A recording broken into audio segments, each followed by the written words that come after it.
Hello, good afternoon po sa inyong lahat. Mayroon po akong isi-share sa inyo. Pero paki-subscribe naman po nitong aking Facebook Reels at saka po yung aking YouTube channel, Emelinda God Gifted Channel.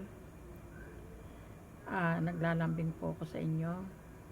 Dito sa videong ito, ang isi-share ko sa inyo ay tungkol sa ginto at tanso. Kasi magkahawig po halos ng kulay yan, ginto at tanso. Ganito po yan. Kung napapansin mo na ayaw sa'yo ng isang tao, huwag mo ipipilit ang sarili mo, pabayaan mo lang sila. Bakit? Hindi ka naman nanghingi ng kinakain sa kanila. Ang importante, kaya ganon sila, hindi nila nakikilala kung anong kaibahan ng ginto sa tangso. Kaya ganon sila. Ang mahalaga, masaya ako sa buhay ko.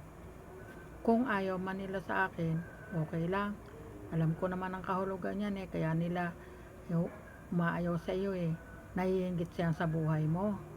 Ganun lang yon, napakadaling intindihin.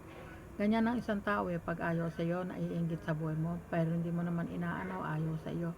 Bakit mo ipipilit ang sarili mo? Pabayaan mo sila. Ang kahalagahan ng ginto at tangso, yan ang mahalaga.